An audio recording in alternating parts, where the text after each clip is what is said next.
الحمد لله وحده والصلاة والسلام على رسوله الذي لا نبي بعده أما بعد أعوذ بالله من الشيطان الرجيم بسم الله الرحمن الرحيم للفقراء المهاجرين الذين أخرجوا من ديارهم وأموالهم يبتغون فضلا من الله ورضوانا وينصرون الله ورسوله أولئك هم الصادقون والذين تبوأوا الدار والإيمان من قبلهم يحبون من هاجر إليهم ولا يجدون في صدورهم حاجة مما أوتوا ويؤثرون على أنفسهم ولو كان بهم خصاصة ومن يوق شح نفسه فأولئك هم المفلحون صدق اللہ العظیم. محترم بزرگوں اور عزیز ساتھیوں، تقریباً 1 مہینے سے آپ حضرات کی خدمت میں صحابہ کرام رضی اللہ عنہم کی عظمت شان اور ان کا خصوصی اوصاف حمیدہ سے متصف ہونا بیان کیا گیا، جس کے ضمن میں سنت اور اہل سنت کی وضاحت بھی آئی ہے.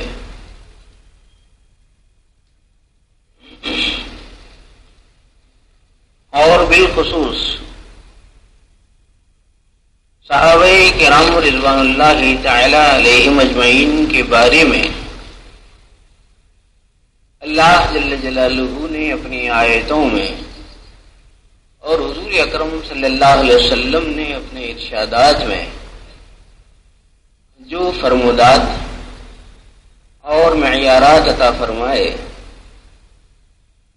اس کو مختصر مفید مگر بقدر ہمت کافی گہرائیوں کے ساتھ پیش کرنے کی کوشش کی گئی ہے. آج کا عنوان بھی انہی صحابہ کرام سے متعلق اور مربوط ہے. اور اب جو 2 آیتیں پڑھی گئی ہیں، ان میں سے ایک آیت کا کوئی ذیلی حصہ کسی جمعے میں آیا ہے، لیکن اس کا مکمل مفہوم پیش نہیں کیا جا سکا تھا. آج ہم آپ کی خدمت میں اس کے ساتھ اس کی دوسری متعلقہ آیت کے ساتھ ان دونوں آیات کی وضاحت کچھ شرح و بسط سے پیش کرنے کی کوشش کریں گے. آپ حضرات جاننے والے احباب ہیں اور یہ بات اچھی طرح جانتے ہیں کہ یہ آیتیں مہاجرین اور انصار سے متعلق ہیں. صحابہ کرام رضی اللہ تعالی عنہم میں 2 طرح کے لوگ تھے. یا تو وہ تھے کہ جنہوں نے اللہ کے حکم اور اپنے نبی کے ارشاد اور فرمودات کی بنیاد پر مکہ مکرمہ سے حبشی اور مدینہ منورہ کی طرف ہجرت فرمائی. یا یوں سمجھیے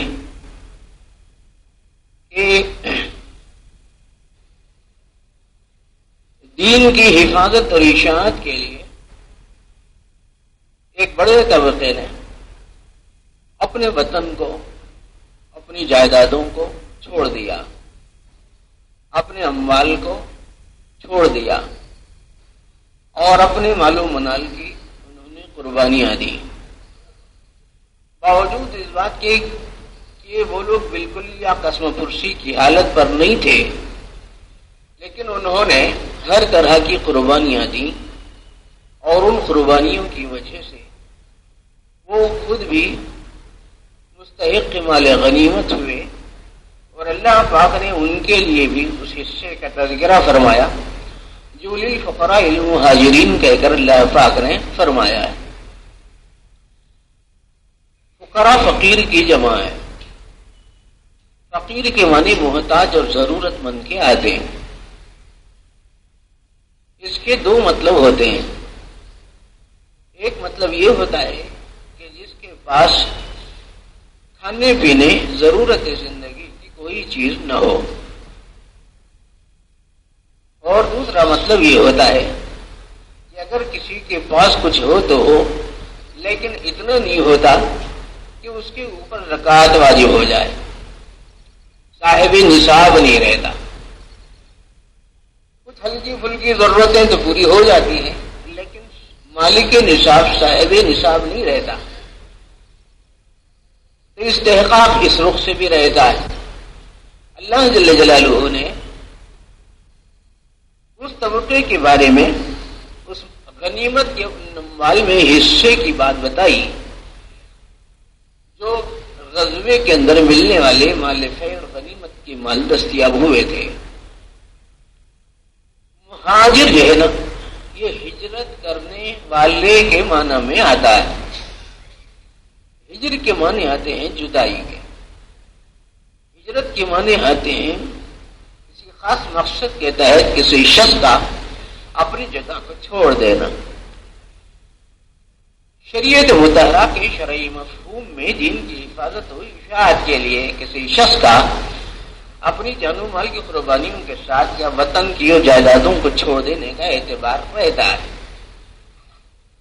یہ جو کئی قسمیں مہاجرین کی رہتی ہیں، لیکن ایک قسم تو وہ ہے جو مکے سے مدینہ منورہ ہجرت کی، لیکن اس کے ساتھ ساتھ ہجرت میں وہ مفہوم بھی داخل ہوتا ہے جو آدمی قیامت تک کے آنے والے انسانوں میں دین کی حفاظت اور اشاعت کے لیے آدمی جو قربانیاں دیتا اور اپنی باسیزوں کو چھوڑنا پڑتا ہے، اس کے فیض میں داخل ہو جاتا ہے۔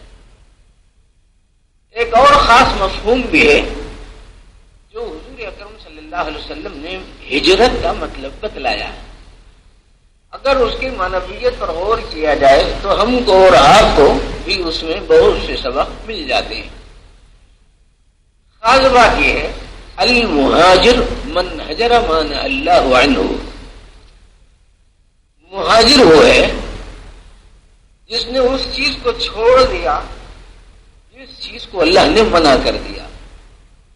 اللہ نے جس چیز کو منع کیا، جیسے شراب ہے، جیسے چوری ہے، جیسے زنا ہے، جیسے ڈاکہ ہے، جیسے ظلم ہے، جیسے قتل ہے، جیسے ماں باپ کی نافرمانی ہے، اس طریقے سے بے شمار چیزیں کہ جو منہیات میں داخل ہیں، جن کو منہیات کہا جاتا ہے، مناہی کہا جاتا ہے، اور ان چیزوں سے منع کر دیا گیا ہے، ان چیزوں میں سے کچھ درجہ بدرجہ بے شمار محرمات ہیں۔ تو حضور اکرم صلی اللہ علیہ وسلم نے فرمایا کہ جو شخص اللہ کی منع کردہ چیز کو چھوڑ دے وہ بھی مہاجر ہے۔ الفاظ حدیث کے یہ ہیں المہاجر من ہجر ما نہی اللہ عنہ۔ آپ حیرات سمجھدار ہیں، ان تفصیلات اب مجھے جاننے کی ضرورت نہیں ہے، مجھے آیات سے متعلق کچھ باتیں آپ کی کوشش گزار کرنے کی ہیں۔ یہ کون سے فقیر اور مہاجر ہیں جنہوں نے حضور اکرم صلی اللہ علیہ وسلم کے حسب ایمان، اللہ کے حسب منشا، حضور کے حسب ایمان، حسب ہدایت انہوں نے مکہ چھوڑا اور مدینے گئے۔ اخرجوا من دیارہم و اموالہم، ان کے دیار بھی چھڑائے گئے اور ان کے اموال بھی چھڑائے گئے، نکلوائے گئے۔ ایک ہے نکلنا اور ایک ہے نکالنا اور ایک ہے نکلوانا۔ تو تو نکلوانے کے اندر تھوڑی سی یہ فہمائش کا کچھ اعتبار ملحوظ رکھنا پڑتا ہے. یہ در حقیقت من جانب اللہ کچھ انتخاب تھا اور کچھ خاص قسم کی پسندیدگی تھی، اور اللہ پاک نے اپنے نبی کے صحابہ کے بارے میں اور اپنے ان خاص بندوں کے بارے میں اللہ کے نبی نے بہت سی بشارتیں دی، اور اللہ پاک نے بھی جن کے ساتھ رضوان اور خوشنودی کا پروانہ اللہ پاک نے عطا فرمایا. چاہت کیا نکلے، کیوں نکلے، منشا کیا تھا ان کا؟ جی بنیادی منشا ان کا مفادات حاصلہ، یہ دنیا کے مقاصد قاصدہ نہیں تھے، بلکہ منشا ان کا یہ تھا، ان کی جستجو یہ تھی، ان کا ابتغاء یہ تھا، ان کی چاہت اور خواہش یہ تھی کہ اللہ کا فضل ملے اور اللہ کی خوشنودی ملے. ایک طرف فضل الہی کے طلبگار اور دوسری طرف رضوان اور خوشنودی الہی کے طالب تھے. فضل کا تعلق ظاہری نعمتوں سے ہوتا ہے اور رضوان کا تعلق باطنی اور اخروی نعمتوں سے زیادہ ہوتا ہے. فضل کا تعلق دنیاوی نعمتوں سے بھی رہتا ہے اور رضوان کا تعلق اخروی نعمتوں سے زیادہ رہتا ہے. کیوں چاہا انہوں نے؟ بھئی آدمی ہے، بشریت ہے، تقاضے ہیں، تو کھانے کی ضرورت بھی پڑی، پانی کے پینے کی بھی ضرورت پڑی، مشروبات کے پینے کی بھی ضرورت پڑی، لباس کے پہننے کی ضرورت پڑی، جی بیوی بچوں کو اختیار کرنا پڑا، شادی بیاہ کرنا پڑا، حلال کمائی کے لیے تجارت زراعت اور کاروبار کرنے پڑے. تو یہ یبتغون فضلا، یہ کوئی ناجائز کام نہیں ہے. اگر کوئی حلال حدود کے اندر، جائز حدود کے اندر اگر کوئی آدمی کما رہا ہے تو وہ کوئی ناجائز کام نہیں ہے، بلکہ بہت ہی عظیم چیز ہے، بڑی چیز ہے. معاون ہوتی ہے وہ چیز، مددگار ہوتی ہے وہ چیز. بقول ہو گیا اللہ کے یہ جو ہے مال جو ہے نا، مال یہ پانی پر کے جیسی کشتی ہوتی ہے اس کشتی کی طرح ہے. یہ کشتی کیا کرتی ہے؟ یہ پانی جو ہے کشتی کو تیراتا بھی ہے اور کشتی کو ڈباتا بھی ہے. تیراتا کب ہے؟ دوسرے کنارے تک پہنچاتا کب ہے؟ جب تک وہ پانی کے اندر نہیں، پانی کشتی میں نہیں آنا، پانی کشتی میں نہیں آنا. اگر کشتی میں پانی آ گیا تو پھر ہم تو ڈوبیں گے سر، ہم تم کو بھی لے ڈوبیں گے. اور اگر پانی نہیں آیا تو پانی آ گیا تو غرق. ایسے ہی بزرگان دین اور اولیاء اللہ نے بتایا، اور بعض مقولوں سے بھی آپ حضرات کو یہ بات معلوم ہے کہ دنیا کے اندر جو اموال ہوتے ہیں، مال جو ہوتا ہے، یہ چیز پانی کی طریقے سے ہے. اگر وہ پانی اگر اپنے دل کی کشتی میں آ گیا تو سمجھنا کہ غرق ہو جائے گا بیڑا. اور اگر دل میں اس کی محبت نہیں سمائی، یوں سمجھیے بقول ایک بزرگ کے کہ وہ مال جیب میں ہے، دل میں نہ اترے. اگر جیب میں تک رہا، ضروریات کے تکفل اور تکمیل کے لیے رہا، تو ایک کنارے سے دوسرے کنارے تک پہنچائے گا اور معاون و مددگار ثابت ہوگا، ورنہ خود بھی ڈوبے گا، دوسروں کو بھی لے کے ڈوبے گا. تو صحابہ کرام رضی اللہ تعالی عنہم اگرچہ وہ قسم پرسی کی حالت پر تھے، فقر و احتیاج کی حالت پر تھے، ظاہری نعمت کی بھی ان کو ضرورت تھی، تو وہ ابتغاء کر رہے تھے اس چیز کا کہ یہ ضروریات ہماری پوری ہو. لیکن بنیادی اس کے ساتھ ساتھ اہم منشا ان لوگوں کا یہ تھا فضل من اللہ و رضوانہ، اللہ کی طرف سے خوشنودی مل جائے. اور کام کیا تھا ان کا؟ یہ تو تھا ان کا اندرون کا مسئلہ. باہر کی صورتحال یہ تھی وَيَنْصُرُونَ اللَّهَ وَرَسُولَهُ، وہ اللہ اور اس کے رسول کے مددگار تھے. نصرت کرنے والے، مدد کرنے والے، ساتھ دینے والے. اللہ کی مدد کرنے کا کیا مطلب؟ اللہ کے دین کی مدد کرنا. مثال کے طور پر زکوٰۃ کا نکالنا، یا اور مستحقین کا حق دینا، یا اور اہل حقوق کے حقوق کو ادا کرنا، یا اور اس طرح کی بے شمار چیزیں ہے نا. اور خاص طور پر فی سبیل اللہ ضرورت پڑی تو اپنی جان مال سے جوخم میں ڈال کر ان چیزوں کو خرچ کرنا. ایسے ہی اگر جہاد کی نوبت آتی تو میدان جہاد میں اپنی جان مال کا چھڑکاؤ کرنا، یہ سب چیزیں ینصرون اللہ و رسولہ میں آتی ہیں. اللہ اور اس کے رسول کی نصرت اور مدد کر دیں. یہ اوصاف ہے ان صحابہ کے جن کے بارے میں اصحاب ہجرت ہونا بتایا گیا، اور مہاجرین کے خصوصی ان 4-5 صفات کے بعد اللہ پاک نے ان مہاجرین کے بارے میں کہا اولئک هم الصادقون، یہ لوگ سچے ہیں۔ مفسرین یہ بات لکھتے ہیں کہ یہ آیتیں روافض کے عقیدوں کی تردید کرتی ہیں، اور یہ آیتیں ان جماعتوں کی مسلک کی تردید کرتی ہیں جو صحابہ کو معیار حق نہیں سمجھتے۔ وَيَنْصُرُونَ اللَّهَ وَرَسُولَهُ أُولَئِكَ هُمُ الصَّادِقُونَ، یہ لوگ سچے لوگ ہیں، ان کی طرف جھوٹ کا انتساب نہیں ہو سکتا۔ جیسے روافض ابو بکر کے بارے میں جھوٹ کا انتساب کرتے ہیں، جھوٹا کہتے ہیں، جیسے شیعہ حضرت عمر کو جھوٹا کہتے ہیں، جیسے شیعہ نے علی شیخین کے صحابہ کو گالی گلوچ کرتے ہیں۔ بہرحال اس کی اپنی تفصیلات اس مقام پر، لیکن بتلانا یہ ہے کہ ان پورے صحابہ کے بارے میں اللہ پاک نے سچے ہونے کی مہر سخت فرمائی ہے، صادق لفظ استعمال فرمایا ہے۔ اب ان افراد کی طرف میں کذب کی جانب آپ کذب کا رجحان نہیں ظاہر کر سکتے اور کذب کا انتساب ان سے نہیں کر سکتے۔ ایک بات ذہنی طور پر سمجھتے، ایک آدمی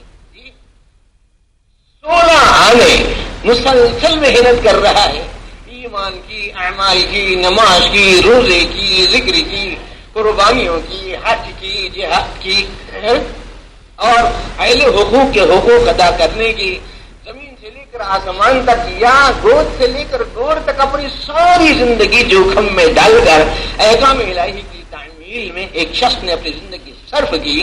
اگر درمیان راہ میں اگر کسی سے کوئی ذہول ہو گیا، کسی سے ایک آدھ کی لغزش ہو گئی، کسی سے ایک آدھ کوتاہی ہو گئی، تو اس بنیاد پر اس کو عدالت عدل کے دائرے سے باہر نہیں کر سکتے۔ اس بات کو اچھی طرح سمجھنا چاہیے، اس لیے کہ مفسرین نے، مؤلفین نے، مصنفین نے اور محققین نے اس جزئیے کو، اس شعبے کو خصوصیت کے ساتھ پیش کیا ہے، ورنہ مجھے پیش کرنے کی چندہ ضرورت بھی نہیں تھی۔ ایک بات تو یہ آیت کا دوسرا ٹکڑا یہ ہے والذین تبوأوا الدار، اور وہ لوگ جنہوں نے اس گھر کو ٹھکانہ بنا لیا، اس دیار کو، اس مکان کو ٹھکانہ بنایا، والایمان، اور صاحب ایمان بھی ہوئے، من قبلہم، ان سے پہلے صحابہ کرام ابھی مدینہ منورہ نہیں پہنچے، وہاں پر وہ لوگ موجود ہیں جو ان مہاجرین کا استقبال کرنے والے ہیں، اور جو ان لوگوں کی نصرت اور مدد کرنے والے ہیں، جو ان لوگوں کی تائید کرنے والے ہیں، پہلے ہی سے ایماندار ہیں، اللہ کے نبی کی نبوت اور رسالت کی انہوں نے تصدیق کی اور ان کو مان لیا، اور ان کے احکام کی تعمیل اور جذبات کے اندر وہ یوں سمجھیے کہ ہموطن ہو کر وہ مصروف ہو گئے، مشغول ہو گئے اس بات میں کہ ہم کوئی مہاجرین کی نصرت کرنا ہے۔ چنانچہ شب و روز نصرت کرتے تھے، ہم وقت نصرت کرتے تھے، بلکہ عجیب واقعات اور حالات ملتے ہیں جس میں ان لوگوں نے اپنی نصرت اور تائید کا حق ادا کر دیا۔ اسی لیے اللہ پاک نے کہا کہ اس مقام کو ٹھکانہ بنایا ان مہاجرین نے، اور اس مقام کو ٹھکانہ بنایا انصار نے، اور ان دونوں کے مہاجرین اور انصار کے قلوب میں اور ان کے دلوں میں ایمان نے ٹھکانہ بنایا۔ اسی لیے بعض حضرات نے الدار سے مراد دار مدینہ اور بعض نے دار ایمان کا گھر بھی مراد لیا، حفاظت ایمان بھی مراد لی، ایمان کی حفاظت اور ایمان کی مضبوطی اور پختگی، اور مدینہ منورہ کے خاص سرزمین کو دار الامن بھی کہا گیا ہے، اس کو دار الایمان بھی کہا گیا۔ تو حضور اکرم صلی اللہ علیہ وسلم نے جب ان صحابہ کرام کو وہاں پر ہجرت کے لیے ہجرت کے بعد وہاں پر بلایا اور یہ سارے صحابہ موجود ہو گئے، تو سارے صحابہ جو جتنے انصار تھے ان جانے والوں کو کیا بولتے ہیں؟ مہاجر۔ وہاں پر مدینے میں رہ کر جن لوگوں نے نصرت اور مدد کی ان کو انصار کہتے ہیں۔ انہوں نے کس طرح سے نصرت اور مدد کی ہے؟ مفسرین نے اس شعبے کی وضاحت فرمائی ہے۔ خاص طور سے ایک بات یہ لکھی ہے کہ جس وقت خاص قسم کا موقع آیا اور غنیمت کا مال ہاتھ آ گیا، اور خاص طور پر قبیلے بنو نذیر اور بنو قینقاع وغیرہ کے اموال فے، مال غنیمت جب وہاں آ گئے حضور اکرم صلی اللہ علیہ وسلم کے پاس، تو حضور اکرم صلی اللہ علیہ وسلم نے حضرت ثابت بن قیس رضی اللہ تعالی عنہ کو بلایا اور کہا کہ انصار کو بلا لاؤ، انصار کو بلا لاؤ۔ تو حضرت ثابت رضی اللہ تعالیٰ عنہ کہا کہ فلاں خاص قبیلے کو یا خاص فلاں جگہ کے خاص لوگوں کو یا پورے صحابہ کو، انصار کو، تو حضور اکرم صلی اللہ علیہ وسلم نے کہا کہ نہیں، پورے انصار کو بلا لاؤ، پورے انصار کو بلا لاؤ۔ اچھا، اب یہ جو پورے انصار کو بلا لائے تو حضور اکرم صلی اللہ علیہ وسلم نے مہاجرین کی، انصار نے جو نصرت کی، جو ساتھ دیا، اس کا حوالہ دیا اور اس کی توثیق کی، اس کی تصویر کی اور اس کو سراہا اور ان کی توصیف حسنہ کے کلمات آپ نے ادا فرمائے اور ان کو خوب سراہنے کے بعد کہا کہ اب یہ دیکھو ایک صورت میں مال غنیمت آئے ہیں، مال اگر دو صورتیں، ایک صورت یہ ہے کہ مہاجرین جی اور انصار کو دونوں میں اس مال کو تقسیم کروں، ایک صورت یہ ہے۔ دوسری صورت یہ ہے کہ انصار کو دے دیا جائے، جو مہاجرین کو دے دیا جائے اور ان سے کہہ دیا جائے کہ اب اپنے گھر بار کو الگ کرو، اپنے بچوں کو الگ کرو، اپنے گھرانوں کو الگ کرو، دوسری جگہ اپنے مکانات بنا لو جہاں رہائش کے لیے اب تک کے جو انصار جو ہے آپ لوگوں کی مدد کر رہے ہیں، اب اس کی ضرورت نہیں ہے، تھوڑا سا اموال غفہ لے لو اور اس کے بعد اپنے کام میں مصروف ہو جاؤ، اب زیادہ انصار کو رحمت دینے کی ضرورت نہیں ہے، یہ کہنا چاہتے تھے حضور اکرم صلی اللہ علیہ وسلم۔ تو میرے دوستو، دو صحابہ اٹھے، دونوں کا نام تھا سعد، ایک غالباً ابن عبادہ تھے اور ایک اور صحابی، دونوں صحابہ جی رضی اللہ تعالیٰ عنہ کھڑے ہوئے کہنے لگے کہ یا رسول اللہ، ہم یہ چاہتے ہیں کہ ان اموال کو مہاجرین میں تقسیم کر دیا جائے اور پہلے سے وہ مہاجرین جو ہمارے گھروں میں موجود ہیں ان کو اسی طرح رکھا جائے، ہم اپنی قربانیاں جاری رکھیں گے۔ اللہ پاک نے آیت اتاری، ان کے اس خوش اسلوبی کے اللہ پاک نے داد دی، توصیف فرمائی، حضور اکرم صلی اللہ علیہ وسلم نے ان کے لیے دعائیں دی اور اس وقت کی جو صورتحال مکہ مکرمہ کی ان مہاجرین کی تھی اور مدینہ منورہ ہجرت کر جانے والے لوگوں کی تھی، کیسی عجیب و غریب صورتحال دی۔ میرے دوستو سوچئے، آپ اندازہ لگائیے، ترمذی شریف کی روایت ہے، حضرت ابو ہریرہ رضی اللہ تعالیٰ عنہ راوی ہیں، وہ کہتے ہیں کہ ایک مرتبہ کی بات ہے کہ ایک شخص آئے حضور صلی اللہ علیہ وسلم کی بارگاہ میں، اپنی انتہائی بدحالی کا انہوں نے حال پیش کیا اور کہا کہ یا رسول اللہ، میں بے سخت پریشان ہوں، معاشی الجھنیں، ضیق اور تنگی حیات کے اندر گرفتار ہوں، اس طرح۔ تو حضور صلی اللہ علیہ وسلم نے کیا کیا کہ دیکھو جی، ان کے لیے ہمارے ازواج میں سے، میری ازواج میں سے ایک کے ام المؤمنین کے پاس جاؤ، اگر ان کے پاس کچھ ہو تو لاؤ، کھانے کے لیے کچھ ہو تو لاؤ۔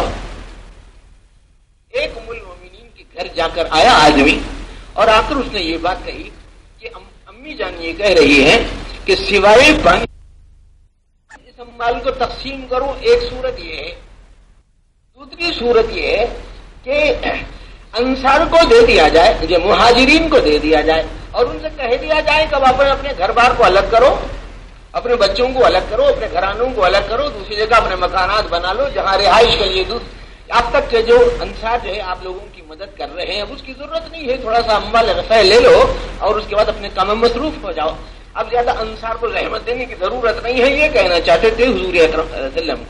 تو میرے دوستو، دو صحابہ اٹھے، دونوں کا نام تھا سعد، ایک غالباً ابن عبادہ تھے اور ایک اور صحابی، دونوں صحابہ جی رضی اللہ تعالیٰ عنہ کھڑے ہوئے کہنے لگے کہ یا رسول اللہ، ہم یہ چاہتے ہیں کہ ان اموال کو مہاجرین میں تقسیم کر دیا جائے اور پہلے سے وہ مہاجرین جو ہمارے گھروں میں موجود ہیں ان کو اسی طرح رکھا جائے، ہم اپنی قربانیاں جاری رکھیں گے۔ اللہ پاک نے آیت اتاری، ان کے اس خوش اسلوبی کے اللہ پاک نے داد دی، توصیف فرمائی، حضور اکرم صلی اللہ علیہ وسلم نے ان کے لیے دعائیں دی اور اس وقت کی جو صورتحال مکہ مکرمہ کی ان مہاجرین کی تھی اور مدینہ منورہ ہجرت کر جانے والے لوگوں کی تھی، کیسی عجیب و غریب صورتحال دی۔ میرے دوستو سوچئے، آپ اندازہ لگائیے، ترمذی شریف کی روایت ہے، حضرت ابو ہریرہ رضی اللہ تعالیٰ عنہ راوی ہیں، وہ کہتے ہیں کہ ایک مرتبہ کی بات ہے کہ ایک شخص آئے حضور صلی اللہ علیہ وسلم کی بارگاہ میں، اپنی انتہائی بدحالی کا انہوں نے بے حال پیش کیا اور کہا کہ یا رسول اللہ میں بے سخت پریشان ہوں، معاشی الجھنے ضیق اور تنگی حیات کے اندر گرفتار ہوں اس طرح. تو حضور صلی اللہ علیہ وسلم نے کیا کیا کہ دیکھو جی ان کے لیے ہمارے ازواج میں سے، میری ازواج میں سے ایک کے ام المؤمنین کے پاس جاؤ، اگر ان کے پاس کچھ ہو تو لاؤ، کھانے کے لیے کچھ ہو تو لاؤ.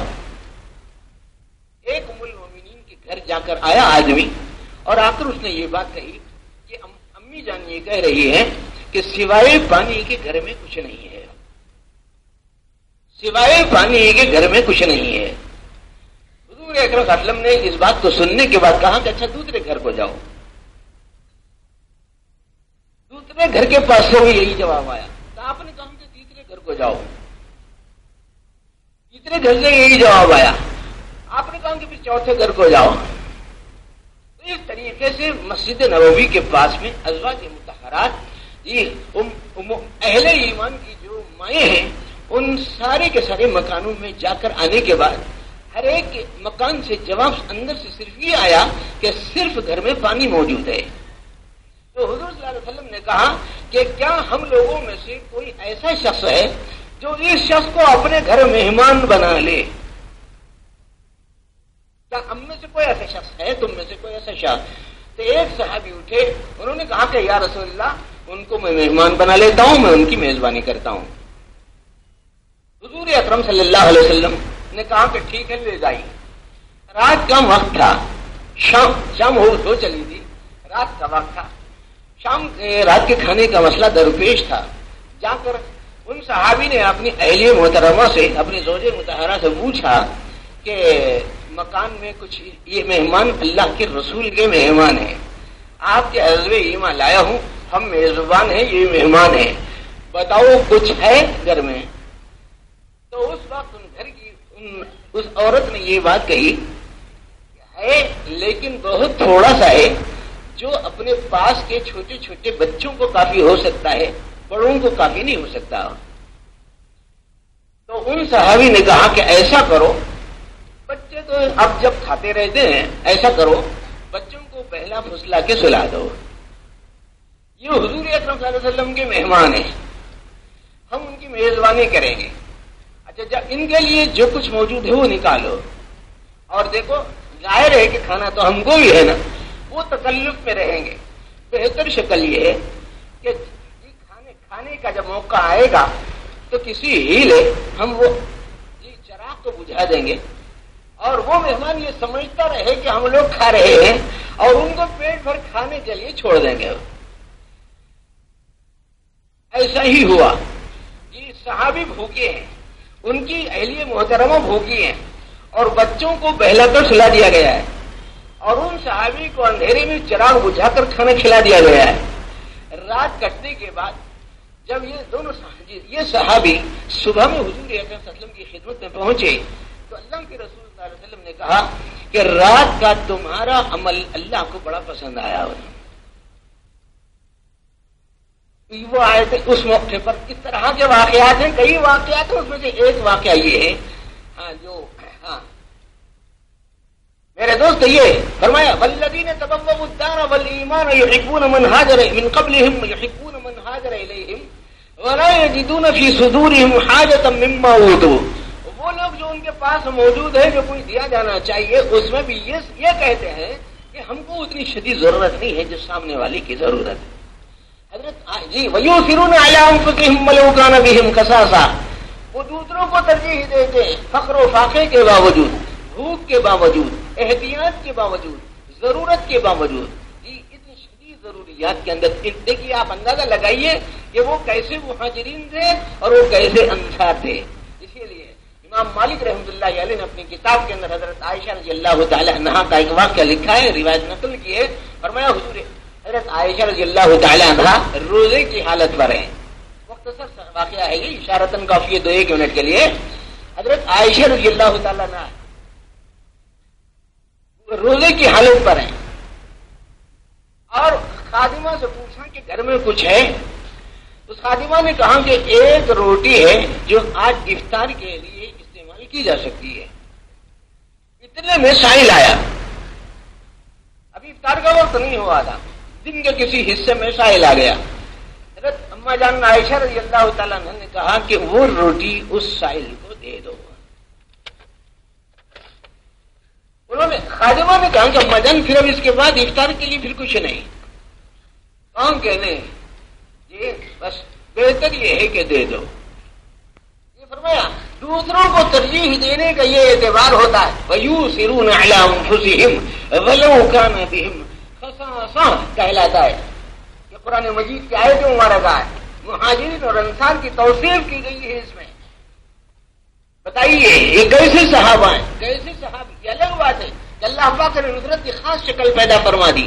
ٹھیک افطار سے پہلے ایک تحفہ آپ کے پاس آیا جو ایک بھنا ہوا بکرا اور بہت اور بے شمار روٹیوں کے آٹے کی صورت میں آ گیا تھا. حضرت عائشہ رضی اللہ تعالیٰ عنہ نے کہا کہ جی بی بی وہ چیز بہتر تھی یا یہ چیز بہتر ہے. اگر ہمارا عمل وہ اچھا تھا، اللہ کو یہ بات پسند تھی، وہ اللہ تعالیٰ نے قبول فرما لیا. تو یہ ایسے صحابہ تھے اور ایسے صحابیات جنہوں نے اپنی جان کی بھی قربانیاں دی، اپنے مال کی بھی قربانیاں دی. بے شمار روایتیں. ایک روایت میں آتا ہے عبداللہ بن مبارک رحمۃ اللہ علیہ فرماتے ہیں، ابن مبارک جی کی طرف سے ہے روایت، فرمایا کہ ایک مرتبہ حضرت عمر رضی اللہ تعالیٰ عنہ کے بارے میں آتا ہے کہ آپ نے ایک مرتبہ ایک خادم کو کیا کیا، حضرت ابو عبیدہ ابن الجراح رضی اللہ تعالیٰ عنہ کے پاس 400 اشرفیاں یا دینار بھیج دیے. کہا کہ ابو عبیدہ ابن الجراح کے پاس جانا اور ان کے حوالے کرنا اور کہنا کہ آپ ضرورت مند ہیں، اس کو خرچ کریں. لیکن ساتھ ہی ساتھ خادم سے ایک بات اور کہی، کہا کہ دیکھو تھوڑی دیر ٹھہرنا اور یہ دیکھنا کہ وہ کیا کرتے ہیں، اس کے بعد آ کے مجھے اطلاع دینا. انہوں نے اجازت لے لی، تھوڑی دیر ٹھہر گئے. حضرت ابو عبیدہ ابن الجراح رضی اللہ تعالی عنہ نے خادم سے کہا کہ دیکھو فلاں جگہ اتنے درہم پہنچاؤ، فلاں جگہ اتنے درہم پہنچاؤ، فلاں جگہ اتنے درہم پہنچاؤ، فلاں جگہ اتنے درہم پہنچاؤ. تھوڑی دیر میں پورے 400 درہم برخاست. اور یہ اطلاع یہ حال سامنے آ گیا. وہ خادم حضرت عمر رضی اللہ تعالیٰ عنہ کے پاس پہنچا. انہوں نے تحقیق حال کیا اور پوچھا کہ بتاؤ کیا صورتحال پیش آئی. کہا کہ انہوں نے آپ کے لیے دعا دی اور کہا کہ اللہ عمر پر رحم کرے، امیر المومنین کے اوپر اللہ پاک رحم فرمائے. اور انہوں نے یہ چیز بھیجی، اللہ ان کو صلہ دے، بدل دے، اجر دے، یہ اللہ تعالیٰ رحم فرمائے. اس طرح کی بات گئی. اس کے بعد ایک خادم سے کہا کہ فلاں کو دے دو، فلاں کو دے دو، فلاں کو دے دو. تھوڑی دیر میں پورے 400 درہم برخاست کر دیے. تو پھر انہوں نے 400 دینار اور اشرفیوں کی ایک اور تھیلی یہ اسی خادم کو دیکھ کر یہ بات کہی کہ دیکھو حضرت معاذ ابن جبل رضی اللہ تعالیٰ عنہ کے پاس لے جاؤ اور ان کے پاس بھی اسی طریقے سے دینا، ان کی ضروریات جتانا، ضرورت کو بتلانا اور کہنا کہ خرچ کر لیں. چنانچہ لے جایا گیا. وہ تھیلی ان کے حوالے کر دی گئی. انہوں نے حضرت عمر رضی اللہ تعالیٰ عنہ کو دعا دی. پاس میں ان کی اہلیہ بھی موجود تھیں. انہوں نے خادم سے کہا اچھا ایسا کرو، فلاں جگہ اتنے، فلاں جگہ اتنے، فلاں جگہ اتنے، فلاں جگہ اتنے.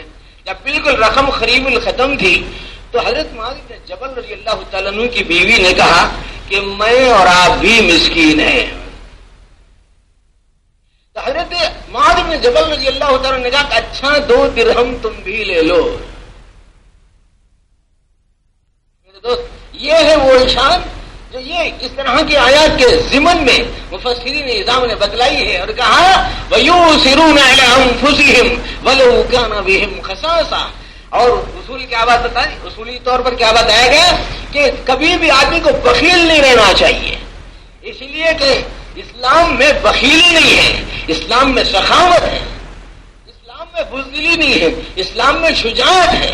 ہاں اسلام میں فقیر امبال کے فقر و مباحات نہیں ہے، اسلام میں فقیری میں شاہی ہے. ہاں وہ ہے وہ بادشاہ ہے جس کی خودسی کرے غلامی، اس آستان شہ پر میرا سلام لے جا.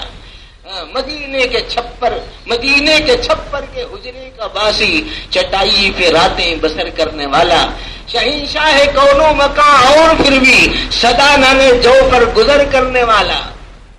وہ ہے حضور اکرم صلی اللہ علیہ وسلم، وہ ہے صحابہ جنہوں نے یہ بات بتائی.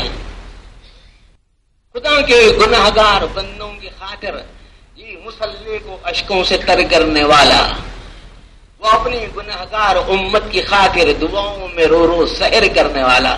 وہ حضور اکرم صلی اللہ علیہ وسلم کی ذات گرامی ہے اور ان کے وہ صحابہ. اسی لیے اللہ پاک نے کہا اولئک هم المفلحون. جہاں مہاجرین کا تذکرہ آیا صدق اور صبات خدمی کا اعتبار پیش کیا، اور جہاں پر ناصرین کا اور نصرت کرنے والوں کا اور مدد کرنے والوں کا ذکر آیا اللہ نے کہا اولئک هم المفلحون.